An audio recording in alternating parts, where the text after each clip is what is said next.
And we're live. Welcome back to the Wheelie Podcast, everyone. I'm your host, Micah Toll, and I'm joined again by Electrek's Seth Weintraub. How's it going, Seth? I'm good. And we have a bunch of new stories this week covering a wide range of topics.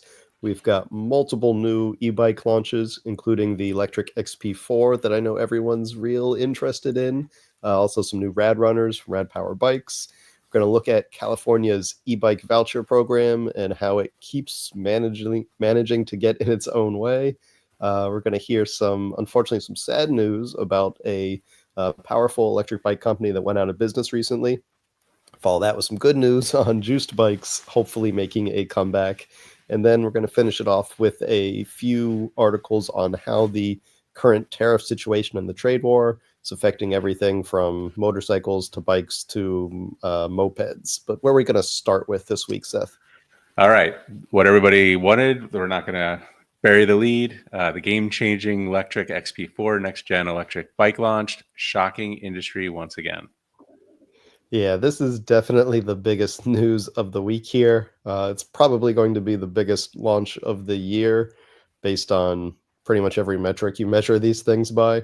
Lectric Ebikes, they're based in Phoenix, and the XP 3.0, that was the previous version of this bike, was the best-selling e-bike in the US.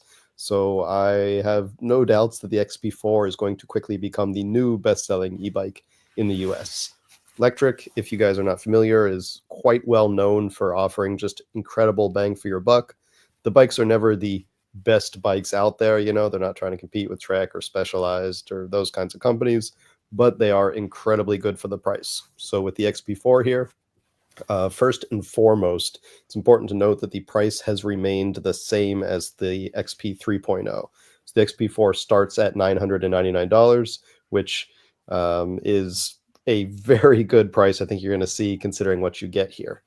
$1,000 is not cheap, but for what we're offered here, it's a great, just incredibly high value. So the things that stayed the same, it's still a 20-inch folding e-bike, but most everything else has changed. We adopted the new M24 stealth motor, so even though it is only 500 watts, it really peaks at just over 1,000 watts, I believe, and it is super quiet. They also put new tires on this. They developed their own new tread that is based off of the tread used on the Specialized Globe Haul line. And it's an interesting combination of like multi-tread use. So the center is very much an urban tread, so it makes the tire really, really quiet on asphalt, but it's still knobby around the edges. And so you get that nice sort of dual use. You can take it off road.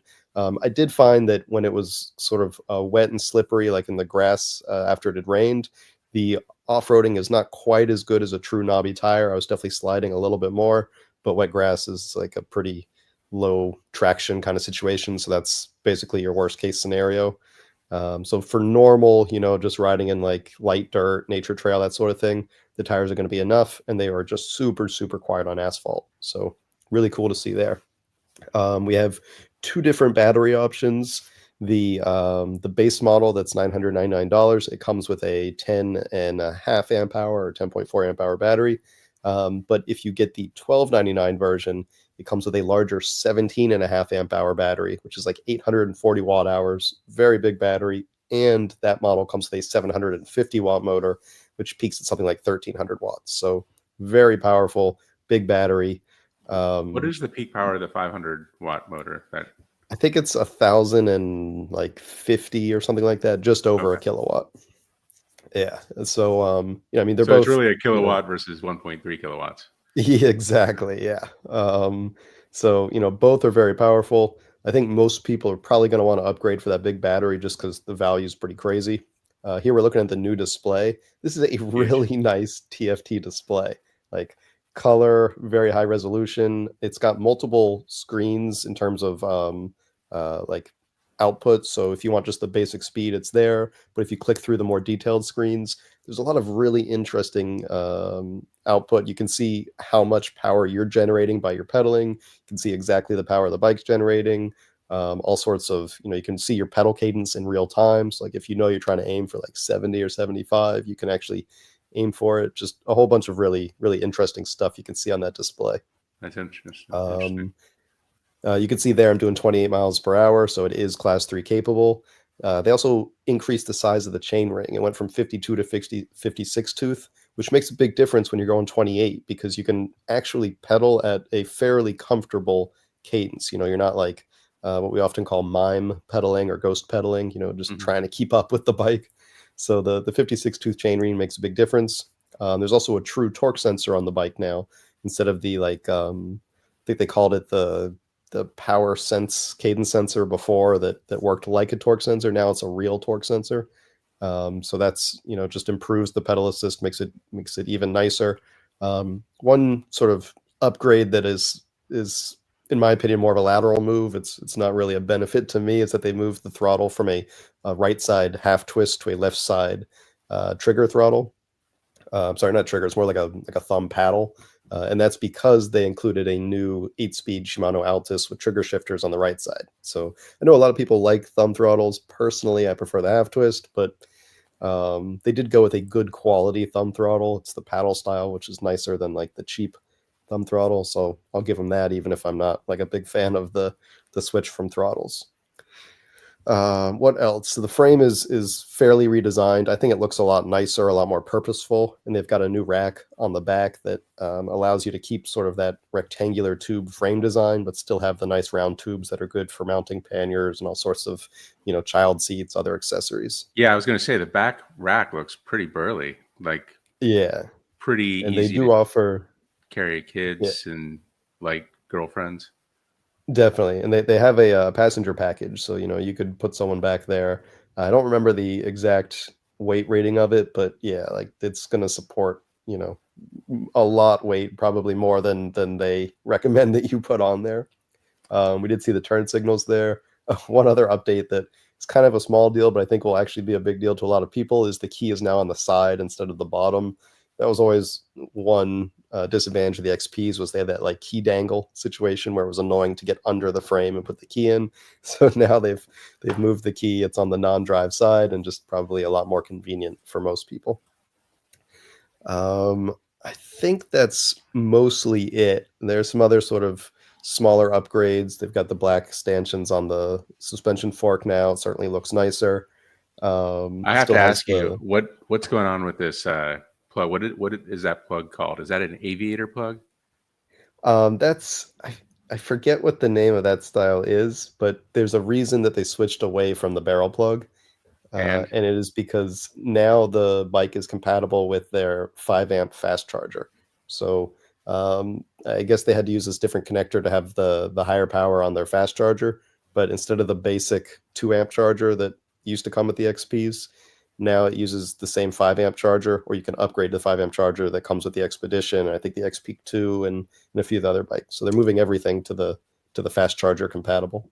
so I've been seeing this 3-prong uh, adapter a lot lately. I saw it on the Van Powers Ultra. I saw it on some Aventins, some new Aventins, some high power Aventins. Is this like what the battery companies are recommending, or? Yeah, well, I think it's also much easier to achieve UL certification with this connector. I'm not Uh, sure why. Maybe it's less prone to shorting the way the barrel connector is, because the barrel connector you've basically just got an air gap yeah. between positive and negative. Huh. So I think Okay. as I more mean, companies move to UL certification, it helps. so yeah, we should get a name for this thing. We should like, where can you buy extra chargers on Amazon? Because the one that I was looking for, I figured out it's called like an aviator plug, but it's not like there's a bunch of different aviator plugs. So there's a specific one that only Aventon and Van Powers are using. I should run downstairs and get it right now, but it's hard to find. It's really annoying. Like my word out to Lectric is figure out what this is called, name it, call it the Lectric adapter. Who cares? And make a bunch of adapters for it, and let's make the whole industry use it if it's an open standard. So that's my two Yeah. cents. Yeah, if we could all like if this is the one everyone agrees on, fine, but let's like agree on one. Yeah. Sorry if I'm cutting you off from the intro part, but any idea why they went with that green color? It kind of reminds me of a Rad runner a little bit. Yeah, it does look a bit like the RadRunner. So I'm not sure why that green specifically, but it's a good point that this is the first set of XPs that you can get in colors. So they've got blue and green in addition to their normal black and white. They did introduce colors a bit with the lights and with the Expedition 2.0, etc. Hmm. So it is nice to see them bringing a little bit of color. I don't know why that green specifically though. I did hear while I was there at the launch party, which was insane by the way, Uh-huh. that the first sales coming in had like a huge number of green bikes in them, and that they didn't order enough greens to begin with because they didn't think it'd be that popular, and so they'll probably be a bit sold out on that color for a while they get the new a new order for a lot more greens in. Oh, I love those quick release pedals. It's good for Yeah, transport. I mean, so you have to like think about this. Like, if you're Rad, and we're going to talk about Rad later, like this is basically the runner plus some stuff, foldable, um, and with better components for less money. It's going to be hard to beat this thing, I think. yeah, and I think you're absolutely right about the components that each time they release one of these bikes, they get better and better. And one thing that surprised me was just how good some of these components have gotten. It used to be that the XP line, I described it as good, not great. It was Hmm. it was fine, but at a great price. But now they keep upping the game on the quality. And a part of that is because the bike is just so ubiquitous, like it sells so well that these component manufacturers are basically coming to Lectric and saying like, we'll make whatever you want, just like put our stuff on your bike. So those pedals you were looking at, Hmm. the previous generation had quick release pedals, but or on some of their other bikes as well, but they weren't as nice. You had to like fiddle with it and find the right orientation for it to lock in. So this pedal maker came to them and was like, "We can make you much better pedals." And I believe they're the top pedal maker in the U.S. It's not like Wellgo or one of the sorry, not in the U.S. I'm sure they're in China or somewhere else, but like the top pedal maker. It's not Wellgo or one of the other cheap ones. And so they designed them a new pedal, a much nicer quick release, and they don't have their name on it because they make pedals for much nicer bikes, and they don't want to like they can't charge these more expensive companies higher figures if they're also on the value Hmm. bike. But it's a pedal that is much nicer and has no business being on this bike kind of thing. Like it should be on much higher end bikes. Same with the brakes. Star Union came to them and were like, we want to be on your bike, like what do you need? And so while the XP 3.0 already had hydraulic disc brakes, Lectric had them design a much nicer hydraulic disc brake, bigger rotors, nicer calipers, better alloy handles, etc. So they've got those new hydraulic disc brakes that are just punchier, more robust, better heat dissipation. So like each generation, the components just get better and better to the point where like I feel like the good not great moniker doesn't really apply anymore. It's like very good at this point. Yeah.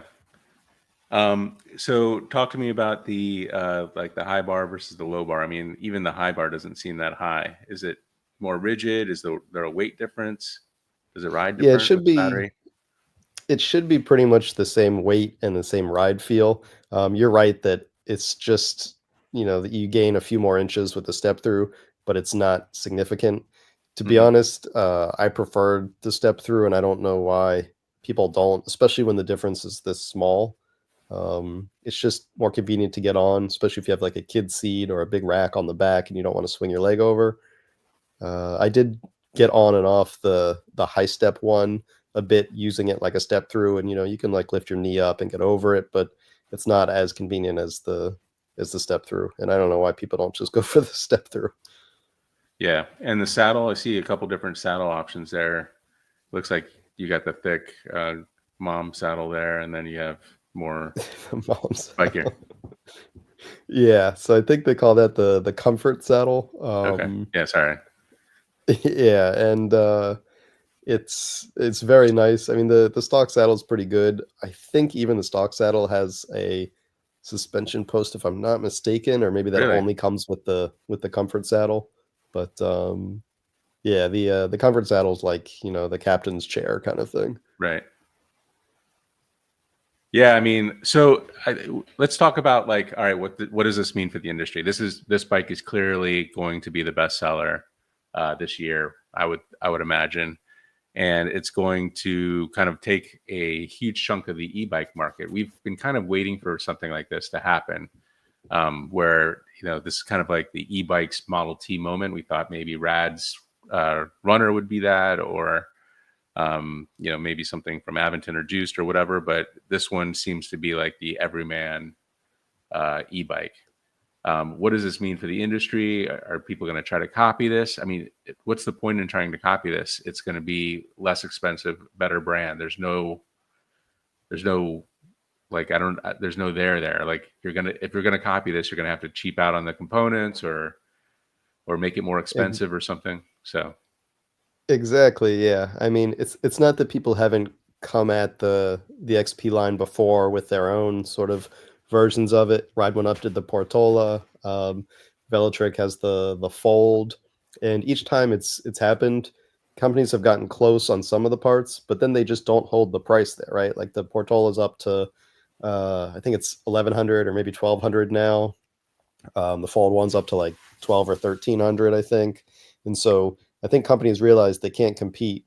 And even if they can get some of the specs fairly close, or like when the Portola came out, I think it had a bigger battery than the base XP 3.0.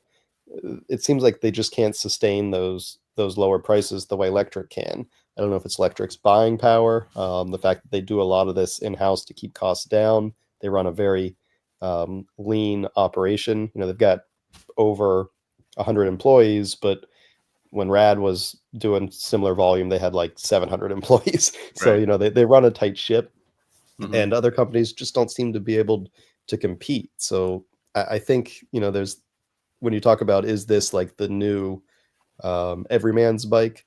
I think it quite possibly maybe. Hmm. If you look at sales figures from the XP 3.0, Lectric, I don't know how they do this, but they've got a very good grasp of sales from other companies. I think them being so well connected, perhaps they have insights from other factories, etc. But Right. they said that the XP 3.0 represented about 1 in 10 e-bike sales in the US, and that includes every e-bike, not just like theirs. So for one model from one company, when there are hundreds of e-bikes out there, to be 10% of the market is pretty incredible. And with this XP4 improving upon just about everything on the XP 3.0 while keeping the price the same, it's only going to gobble up more market. Yeah. It's kind of something you can't really find fault with. Like, from a pricing standpoint, like I don't know what I would really change about this. Obviously, I'm not a fan of the plug. I would prefer a barrel charger because I got 6 in the garage right now. But like Yeah. what I would can tell what you what would I'd change. what's that? I told Robbie this before. Like, when you bring the XP4 out, please do this. I begged for location tracking. Hopefully, Apple Oh, Find My integration. If they could have yeah. put Apple Find My, that would have been killer. Because multiple other companies have included it now. I'm sure Um, that'll be in the XP5. yeah, I was begging for it so much. I don't know if there's like a license fee you have to pay to Apple because you have to put Apple Find My on the bike. So I'm Right. sure it's more expensive than just like the $7 in hardware. But Right. man, that would be so nice. Well, you could always just throw an AirTag in the battery compartment or something. Yeah, but the AirTags, it's trickier because they can be found when it's integrated into the bike. It's part of the Right. electronics. It's much harder for a thief to just search for it and pull it out. Right. Yeah. But Okay. So alas, there's so there's a little bit of room for improvement. we are still able to find fault with what's considered probably the best bike of the year so far. So Yeah. So I good don't for want to us. hear that I'm a shill. I can still knock it for something. Right. Yeah. I mean, also, besides the power adapter, I think this is probably an early bike, but I noticed the welds are a little bit nutty. So hopefully that's something that improves as the assembly continues. But overall, can't believe how nice of a bike this is for $1,000. Yeah, yeah, they've really, I mean, they landed this one nicely. Cool. All right, let's move on. Next up is Rad Power Bikes. We talked about them a little bit. Launches 3 new RadRunner e-bike models with new features like radar. Yeah, so these are the updated RadRunner models. The RadRunner 2 has basically become just the RadRunner. They stopped with the numbers on it. That one is fairly similar. You know, it's basically the same frame, a lot of the same componentry. It's got the new Safe Shield battery though, so it's like potted, UL listed, very very safe. The RadRunner Plus now has no number after it. It's got some upgrades. It's got let's see, IPX6 now. It's got the new display. It's compatible with the range extender, which is a auxiliary battery that now you can mount to get extra range from the bike. But the most interesting is what is really a new RadRunner here, and this is the RadRunner Max, and this is the one that has all that extra stuff. So they've integrated radar into it, so it somehow senses when there are cars coming up behind you, and so instead of having to look over your shoulder, it gives you a little notification on the display, so you know you've got a car approaching you. I don't know where the sensors are. I'm not sure how that works, but I am going to be testing it out soon. So I'm very excited to see, because I've never had an e-bike with that type of radar or like situational awareness built into it. So that one's really interesting. The RadRunner Max is Class 3 capable. We've never had a Class 3 RadRunner before. It used to be that you could unlock them to 25 miles an hour from 20. It wasn't meant to be unlockable, but it was possible to do it. But now this is an actual, like, designed by Rad, intended for 28 miles per hour. So it's great to see that the higher spec RadRunners are actually Class 3 capable now. The only thing is that these things are quite expensive. Oh, and I should mention here that there is Apple Find My integrated into the RadRunner Max, so that's Yep. nice. But yeah, these are pretty expensive. The base RadRunner is $1,500. The nicer RadRunner Plus is, I believe, 17 or 1800. And then if you upgrade to the RadRunner Max, which is now like the flagship RadRunner, that one is $2,300. So like you just said when we were talking about the XP, Seth, when you look at a $999 bike that ostensibly offers a lot of the advantages that you get here, it's hard to make that, that that value comparison when you just get so much more for so less. Now, I love the RadRunner line. Like it came out at a time when these sort of short tail utility bikes were not very common, and it created this whole new uh, sort of, it wasn't even a niche, like it was a pretty big segment of the e-bike market. It inspired a lot of other bikes, but over the many years that it's been here, it's been like a tried and true, very nice design. The one thing that's killing me here is just the price. I like the specs, I like the extras, the Apple Find My, I like the radar, the suspension on the Plus and the Max, etc. But that's just a lot of money to spend on something like this when you have other options on the market that get you a lot of what you would be getting from something this expensive. So I don't know. Again, like I just feel like a lot of these rad launches, I've said great bike, and that price is killing me. Yeah, and it's weird because at one point Rad was kind of like the price leader, or that was kind of their differentiator. I mean, you could always buy, uh, crap bikes or whatever for less, but like Rad was like a solid company selling bikes for like $1,000. And then I feel like when the founder was kind of just moved out, they got like some another CEO in, and it shifted to like, all right, let's try to sell bikes for $2,500. Like that Yeah. that was kind of like that's not what people want. Like people don't want to spend 2.5 times that for a cargo bike. So, Yeah, so well, I think their sort of fatal flaw was that uh-huh. they underestimated the impact of Lectric. Like when Lectric came onto the scene in 2019 or so, Hmm. Rad was doing great. During the early days of the pandemic, Rad like cleaned up. You know, they were one of the Right. biggest beneficiaries of pandemic spending and e-bikes. But I think they sort of discounted Lectric as like a, you know, a budget brand that doesn't have staying power. And it turned out that every year Lectric just ate more and more of their lunch. And if they had recognized that earlier, they probably could have, you know, lowered prices, beat Lectric at its own game because Rad had the size and the buying power. But it took them too long to realize how well Lectric was doing, and by that point, they lost that advantage. Lectric had already grown big enough to have serious buying power and be able to sustain the probably lower margins than Rad had. And now, I mean, Rad is kind of a shell of its former self. I think that's exactly right. I don't know what they do to kind of come back. And I guess at this point, like they have to differentiate somehow. Maybe going up market makes sense. Probably not. I think, you get another rad runner type of design. Maybe that brings more people in. I don't know. Yeah, I mean, I feel for them because, like you said, you know, you can go up market, but I feel like they started doing that with the plus lines, and it didn't really work. You know, they didn't get big sales. They No. can't really go down market anymore because they can't compete with Lectric at those low prices. So they can't Right. go up, they can't go down. Where can they go? You got to invent some new stuff.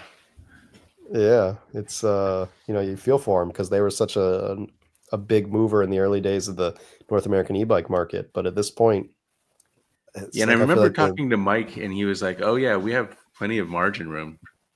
And I like, dude, you you could have owned it, like if you had yeah. instead of going if instead of going for the bigger margins, they would have went for more volume. They would have been golden. But here we are. Yep. All Hindsight, right. huh? Yeah, I guess one of those things you can learn from. Hopefully, Electric learns from that. They don't try to do the same thing. All right. My back button doesn't seem to be working. Let's see if I can We try. can only go forwards. All right. All right. We're at California's e-bike voucher program stumbles again as technical issue forces indefinite delay. Yeah, this is wild. Like they've had so many years to get this right. And it's not like California is lacking for software engineers, right? Right. But somehow they can't get this website to work. They've got this, you know, fine program. I was going to call it great, but it's not really great. They have like 1,000 or so vouchers they're ready to hand out in a state of 40 million people, but we'll get there. Um, and yet their website crashes and they can't sustain this 1 hour window of being able to hand out these vouchers. And this is after great progress because, you know, this has been a bit of a roller coaster ride, a couple of years to iron out the kinks of managing this somewhat mismanaged e-bike voucher program. It's designed to give people between like 1,000 to 2,000 bucks off of an e-bike for low income Californians. And they even improved it this time in that instead of it being a, you know, first to log on and fill out the information quickly and click submit, instead of it being a, you know, first come first serve situation, this time they were supposed to have an hour window where anyone who logged in during that hour would be put into a lottery to hopefully win one of these 1,000 vouchers. The problem is people came in, and then just before the end of the hour, I guess the system crashed, and they sent out a notice telling everyone like, "Sorry, this round is canceled. We don't know when there's going to be another round because we have to figure out how to fix the system. But you just wasted an hour sitting here staring at your browser. Sorry about that." So this is very unfortunate because there are great working incentive programs all over the country. It's not like California is having to invent the wheel here, right? Like this has been done before. Yeah, it's in a much more populated state, but they should be able to to have this working after 2 years of effort, more than 2 years, I think. You know, these technical issues shouldn't be happening on such a large scale.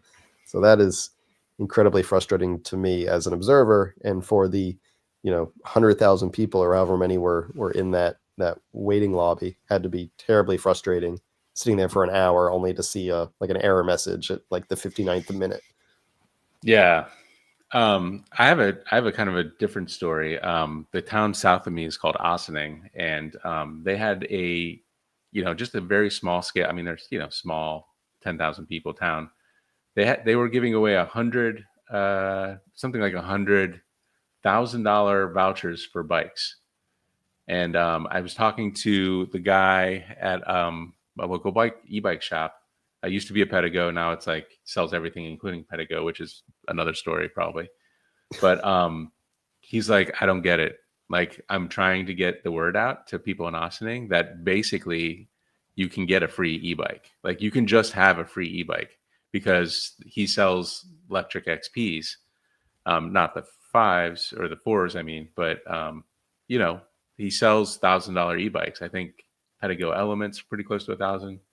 Anyway, he's like, I don't know what to do. Like, this program's ending in less than a week, and there's like 10 or 12 or something vouchers for free e-bikes, and he doesn't know how to get the word out to these people. And I'm like, grab an XP, go down to like the waterfront where or something where people congregate, and just say free e-bike, do this. And I don't know if he did it or not, but like as a bike seller, for him it would be like a bunch of sales, and he's just like pulling his hair out because people aren't taking advantage of the free e-bikes that they can get, or $1,000 off slightly better e-bikes. So that's wild. Yeah, I know. There's two things that's crazy about that. First, just that it happened, but second, that little town has a program that's 10% of the size of the state of California's program. Right. Like, yeah, I mean, come on. I guess they put like $1 million into it, which is a lot of money, but like it's fantastic when everybody's riding e-bikes around your town instead of big hulking cars. It takes traffic down. It's totally worth it. I mean, it's the price of a couple streetlights, or like 1/10 the price of adding a lane. So it makes a lot of sense. Yeah, exactly. I mean, and also you said it was $100,000 voucher, so it's 100,000 bucks even. Like, that's not even that bad for a town that has has a decent budget. Right. So I don't know. We'll figure it out one of these things. All right, let's move on. Popular high-power electric bike brand announces shutdown. Yeah, so this is e-cells, which some people may be familiar with if you're into the more high-power, heavy-duty kind of e-bikes. E-cells was very popular with the hunting crowd. They launched a bunch of camo bikes because I think they realized just how big of a percentage of their customers were hunters. But unfortunately, this company just sent out a notice saying that they were closing down. They indicated that a big part of it was the tariffs, that basically it's just not sustainable anymore. They were never a huge company, but they were probably the main maker in their niche, which was these like super heavy duty all-wheel drive, dual battery, dual suspension e-bikes. If you wanted sort of like two of everything, you went to e-cells.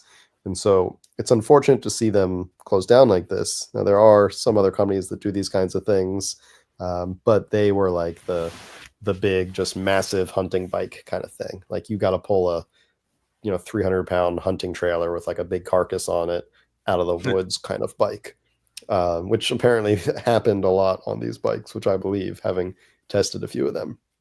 So it's very unfortunate to see, and I think it's sort of a harbinger of things to come here, because as more of these like small to medium-sized e-bike companies run up against steep tariffs, they don't necessarily have the deep pockets to sustain several months of uncertainty. They don't have the ability to invest in moving to a new factory outside of China the way companies like Lectric and Aventon and Rad have done.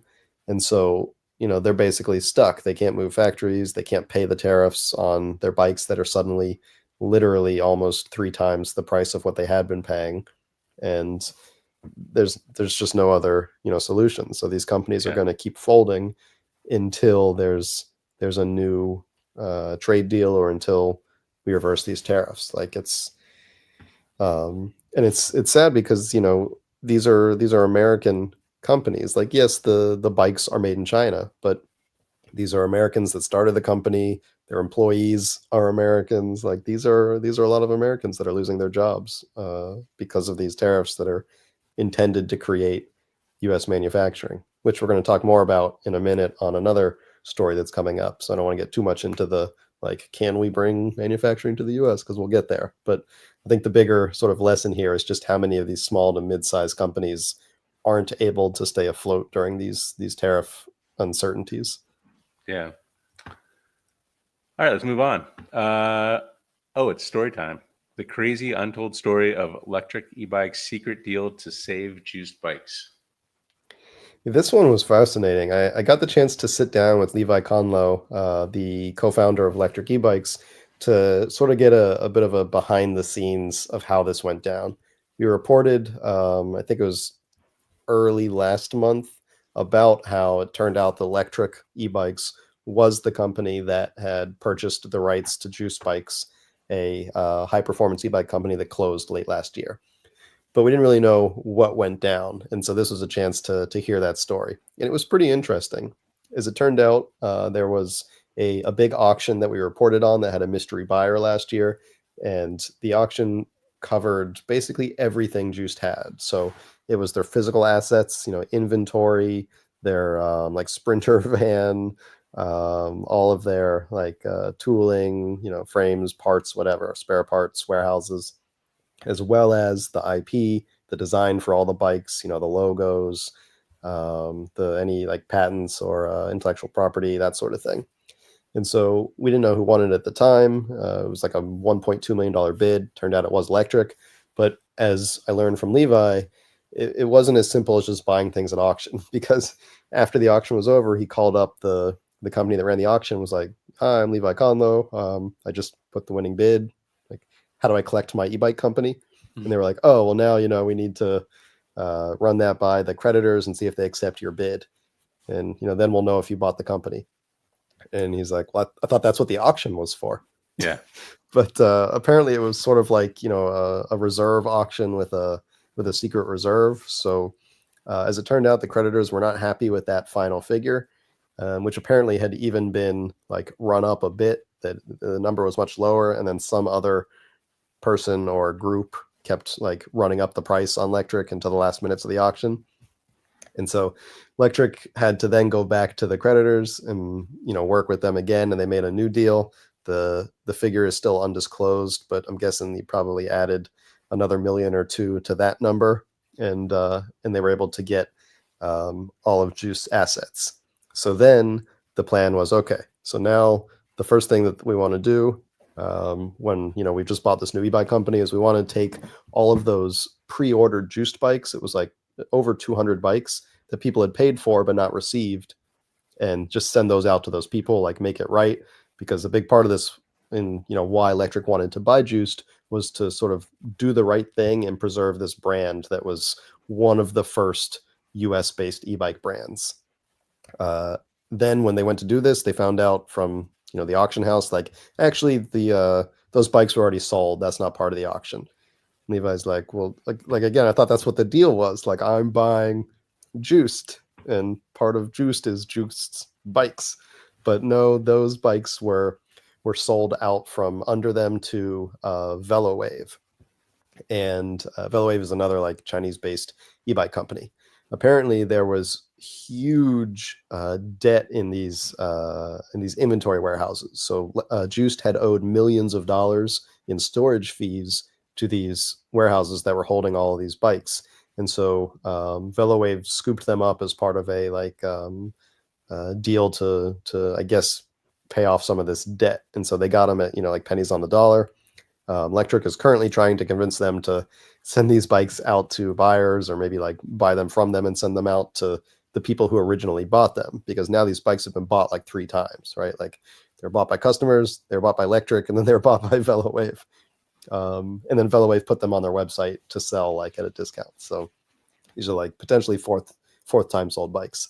Jeez. If that doesn't work, then Lectric's plan is to basically call up all these customers and say, like, listen, we'll send you a check. Like, we'll basically refund you what Juice should have refunded you, or we'll offer you one of our bikes if you prefer to like have an e-bike. We'll offer you an electric bike. And so they recently just got access to Shopify. That was part of this long and slow process, was that even though they bought Juice, there's a pretty lengthy process to going to, like Shopify or the email list or all these other services that Juiced use, and demonstrating that now Juiced is owned by Lectric. So they finally got access, I think in just the last couple of days, to Juiced's Shopify account, and now they can start going in and contacting all these customers that got screwed. And that's huge, because Lectric doesn't have to do that, right? Like, they just bought the company. They didn't buy like the former debt or that sort of thing. So it's just really, really impressive that the first thing on their mind is going back and making things right for customers that got screwed by the old Juiced. So they said, that's first, but then the next thing they're going to do is start rebuilding Juiced's inventory. It will be probably based on some of these iconic designs, like the Scrambler or the Scorpion. Those are the kind of things we think of when we think of Juiced. And so that's probably the direction that Levi and Robbie want to go.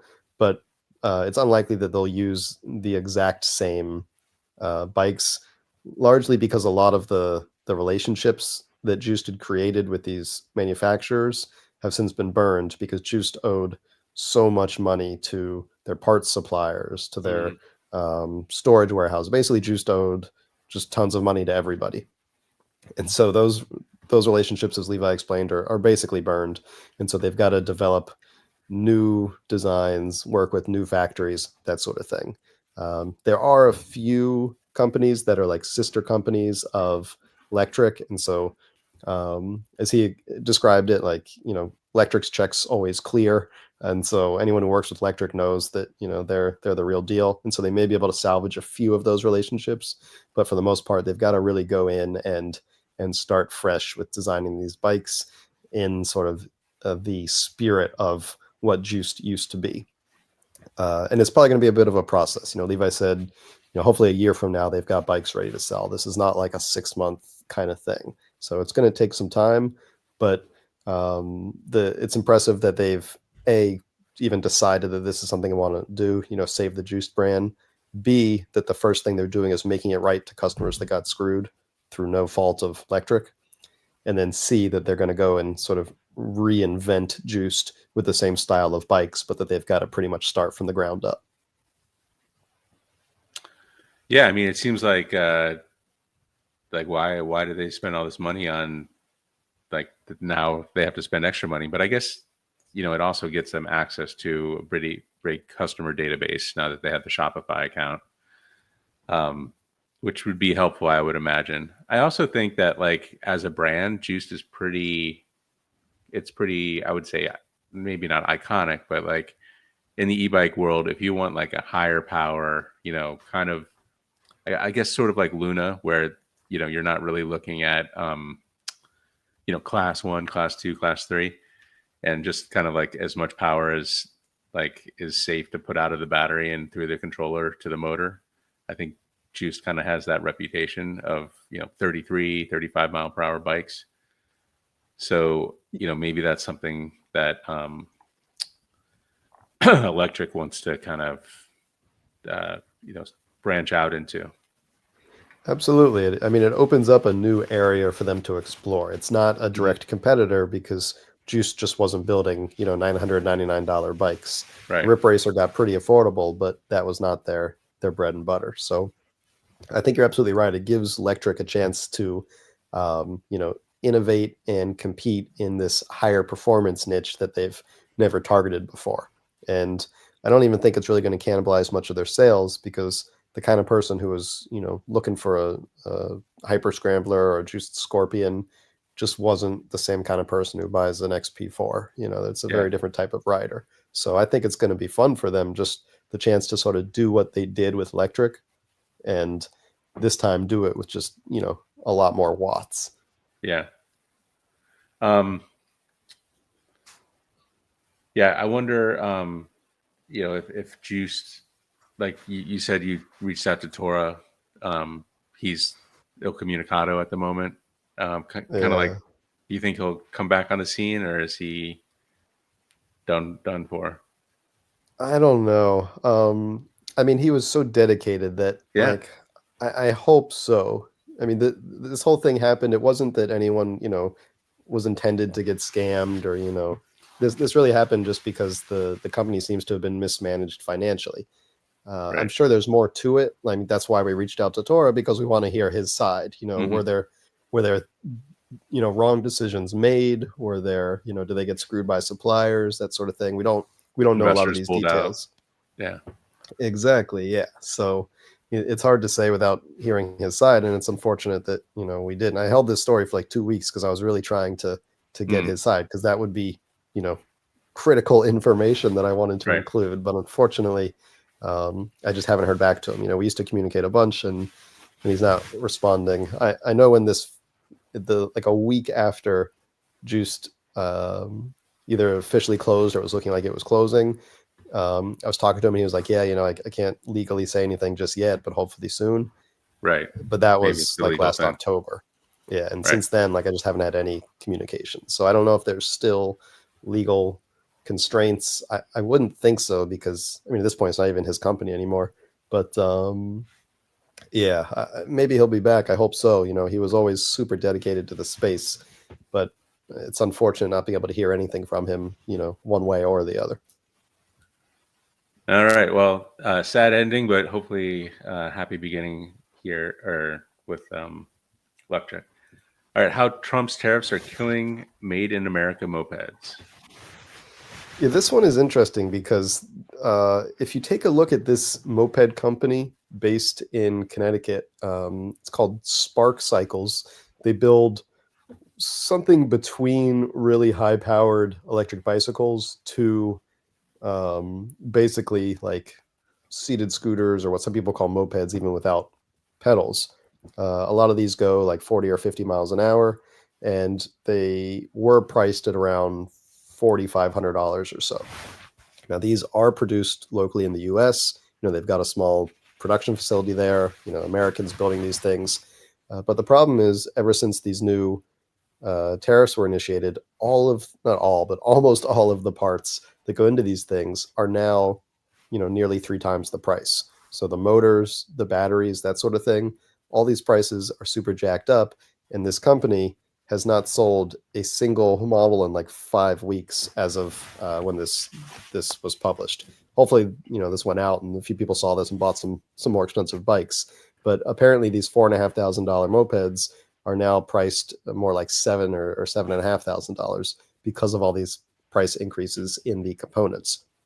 And as the owner was explaining, even if these components were to be built in the U.S., like even if you start building the batteries in the U.S., the battery cells are still coming from overseas. Like there's very little battery cell production in the U.S. outside of like Tesla, and they're not going to Hmm. be building these things with like Tesla cells.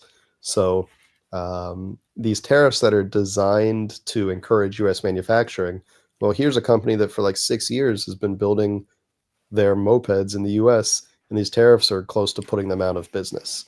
So it's just incredibly unfortunate to see that, even if you accept the general premise of the tariffs, which is to encourage US manufacturing, the actual impact without, initiating these tariffs in a smart way is to put American companies out of business. If there was a way to, say, all right, fully assembled e-bikes or motorcycles are going to be subject to tariff, but the components used in manufacturing them are not, that could actually support companies like these. But the way this has just been done so heavy-handed, everybody suffers. There are really no winners here. Really unfortunate. I mean, there's when you have tariffs, like, and especially Trump's version of tariffs, that there's so many carve outs. You would think like this would be one specific area they would want to carve out. Like, are you buying parts to manufacture something in the U.S.? That seems like a good thing, at least to think about for a short period of time, anyway. So I don't know, sad. Yeah, absolutely. All right. And then one last one here. Tariffs will increase Zero Motorcycles prices on its more affordable e-motorbikes this month. Yeah, so these we covered in November when Zero launched their new sort of Suron style electric dirt bikes. It's the XE and the XB. One is sort of Suron and Talaria sized, the other's a bit larger, so it's really closer to a real dirt bike. And these were incredibly well priced. I think they started at like 4.8 or something like that, under $5,000. But these are produced in China, and so unfortunately, these are also going to be subject to tariffs. Interestingly, though, the company is allowing for more pre-orders to come in at the existing lower price until they will raise prices on future orders. And when I say that's interesting, it's because all of these are going to be tariffed. Like even if you have put down a pre-order, these are not going to come in for a few months, and so they're going to be subject to tariffs. But Zero is basically saying we're going to eat this extra tariff cost up until I think it was May 18th or May 20th, some date coming up that they will have to raise the pre-order price. So, a lot of respect to Zero there that they're at least going to absorb some of this for their early adopters, even if they're going to be hit with it. I think the pre-orders that already started coming in since November, those bikes are expected to begin delivering soon. So some of those may have come in before tariff prices, though I'm not sure if any actually did. But certainly anyone who puts in a pre-order now, even with Zero keeping the price lower, all of those bikes are going to be subject to tariff if nothing changes. So I'm really surprised that they're actually able to do this. It could be that these are even being sold at a loss at a certain point if the tariffs stay at like 170%. So it could be that they're prepared to absorb some losses to encourage these bikes to be adopted. This is a big part of their strategy of moving to, or at least adding to their line, these lower price, somewhat lower performance models to make the brand much more approachable to younger riders. So it's an interesting approach. I don't think we'll see too many companies absorbing tariff price increases like this, but it is nice to see that Zero is one of them. Yeah, and these are very Surani type of bikes, which their competitors are also going to be getting hit by tariffs as well. So it'll be interesting to see who's able to keep their prices down in this space and who's not. But good for Zero for at least trying in the short term. Yeah, absolutely. All right, let's hit the comment section. All right, that Tesla comment can probably wait to the afternoon's podcast. And all that. So some Luke Walker doesn't have a lot of sympathy. He feels their pain, but they decided to manufacture in China. I kind of feel like there should have been a ramp up though. Like there should have been like, all right, we're gonna tariff everything in China next year. Like figure it out, find a new place or whatever. But next year's bikes are going to be tariffed. I don't know. What do you think? Yeah, though I would say that compared to many other industries that this sort of came out of the blue, the e-bike industry had a bit of a ramp up in terms of during the first Trump administration, e-bikes were included in those 25% Section 301 tariffs.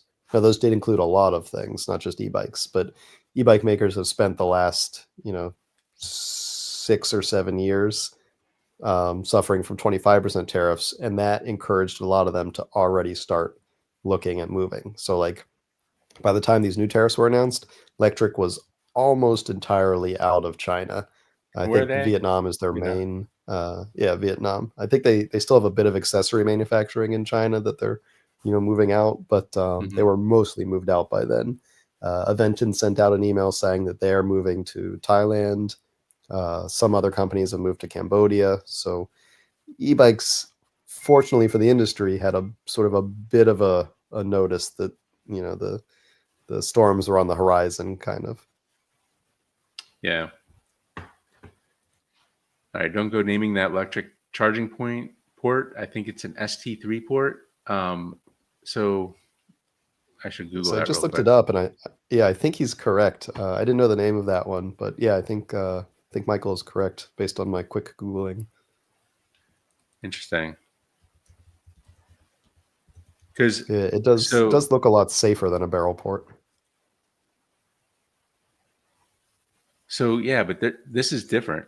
So this is an ST3 port, but the way that Yeah, the the third pin is more rounded. yeah, that's what's so frustrating, because there's like now like 3 different types of this port, which um yeah, it makes me kind of crazy. And of course, like, all right, so now you have to go to Lectric to buy your replacement chargers, and they can theoretically charge you a little bit more, or I guess that's good for Lectric, but it's really frustrating for consumers who, maybe they had a juice bike before and they have a different connector entirely. So, um, Yeah, it wouldn't be the e-bike industry if it didn't have 10 different charging standards, though. right. And it's good for companies like Grin who make adapters for everything. So I guess Yeah. On somebody's doing okay. to play devil's advocate, though, Hmm. I'm always worried about people getting aftermarket control chargers or That's true. using from their other bike, just because if you use the wrong voltage and your BMS fails, like that's a house fire. Right. Good point. All right. Proprietary charging port. Um, so EM3 EV battery has one of those. I think we're having a conversation here. Juice was a cool company. I hope Electric sticks to their juiced ethos for juiced bikes. Yeah, I have to say, like, the fact that Tor is not involved is a little bit like, he was riding those things around, like getting really low. Like, it was always very exciting to see. So, but I guess the company's in good hands. Yeah, I mean, it sounds like they want to preserve that sort of legacy of Juiced. Also, Levi rides a zero motorcycle, so like he appreciates the more motorsport style performance. He's no stranger to it. What does he ride? Do you know which one? I think it's an S or an SR, if I'm not mistaken. Okay, so a big one. Yeah, not one of the new Uh, little Surons. right. Michael Sprinzella says, I hate the class system. I call my DIY bikes no class. Okay. My e-bikes are class 4, BBSD with 52-volt batteries. Never say never, but I would never buy a proprietary e-bike. Maybe if a legit company like Honda makes a light, powerful bicycle. Um, look into Luna Cycles. They have some class 4 e-bikes with the same BBSD 52 volt. I think they even have a 60 volt Ludicrous X2 right now. It sounds very Luna. Michael, yeah, Michael Micah is good to listen because he has extensive China experience. That's right, you do. Oh, specifically for bike stuff. Yeah. Tariffs won't lead to local production until we get through the second Middle Ages. They cause, oh, interesting. Zero with the ridiculous high prices has a tough uphill climb to survive. Yeah, well, I think that's why they're really pushing these lower price Chinese bikes. I think they even said they want to have it was like 6 or 10 models below $10,000 in the next 2 years. So they're really pushing towards this Chinese made motorcycle angle, which is interesting because a lot of these bikes, like they're basically, like a Zongshen bike or like a Tail G bike with zero on it. All right, Luke says too early to say how it's going to play out. I have a tech friend who has spent a lot of time in China, and he says the Chinese people can easily weather the storm, and harder for America, who will relent. That was kind of my vibe too. The people in China were just like, "Oh, America is what 10% of our, you know, our market. We're just going Yeah, to sell more to Europe and,